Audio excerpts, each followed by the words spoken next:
Hey Pete. Hey Don, I love your tattoos. Yeah, they're done by some of the best tattooists in Australia, and in particular when I was young. They're all done by Peter Davidson up to a point. All my older stuff like my chest and my short sleeves when I was young, and then basically became a collector. And got some of my peer groups to tattoo me. It's pretty much what it is, isn't it? Yeah. Collecting. Yeah, collecting, and then tattoos are a time and a place, so they're you can always remember where you were. I had a tattoo the shit out of me year when I turned 40, and I went and got tattooed by Chris Cashmore, Brad Barco, and Chris Reed. Who else tattooed me? Yeah, them three guys tattooed me. Chris Reed.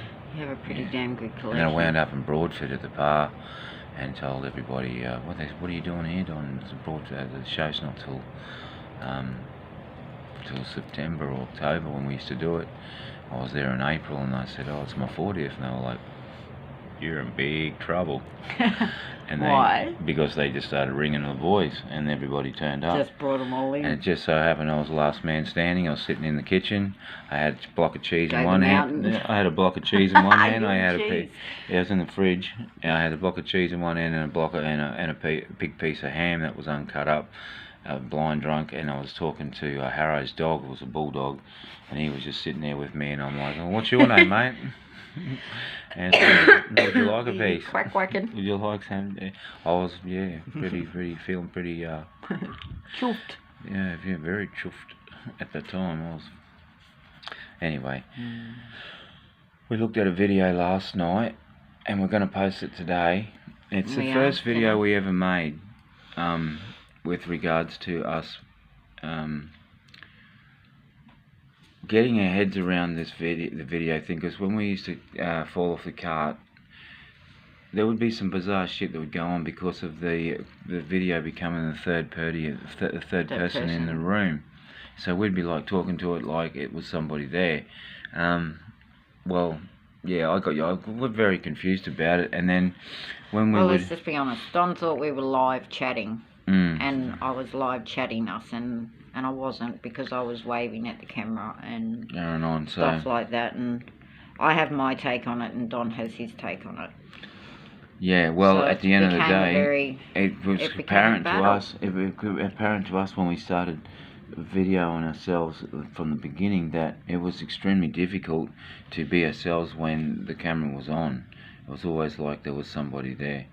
And then it was like, that was pretty much the main reason why we started doing it, was because we wanted to get used to doing it. Like I had to do a eulogy one time when my best friend Harry passed away, and I didn't think I could do it. And Harry's brother said to me, "It's just practice. Jump on YouTube, mate. See the skill set that you need to be able to do this. And then basically I got a few things in my belt, and then I got up and because he said, if you're going to regret it for the rest of your life if you don't get up and say something on Harry's behalf, you're his best friend." So I did that. I got up and I was very, very happy, because since I've buried a couple of my good mates. I'm 50 now, so a lot of my mates passed away, unfortunately, for misadventure and whatever. And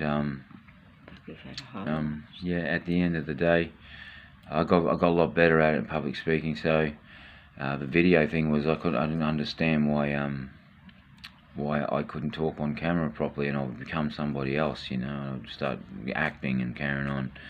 So anyway, so we started doing it, and the video turns out to be extremely personal, extremely tender, and very personal. Very personal. So look, I'm going to post it anyway, and it's going to be the last video that we post on Facebook, just to because I don't want to. This is like I said, it's very personal, very personal with me and Pete, and yeah, it's become something else, and I feel like my hair's not right, or I'm not, I started too much, or I said and ah too many times, and it's not as real as it was. And then I'm going to show you a video that's extremely real and extremely personal, and then that's going to be it, because I don't want to become some sort of logging bloody, it's time to get dressed up and put the makeup on and all this other stuff. See, and then we start doing that. It's never going to happen like that for me. It needs to be... So anyway, this is a prequel video.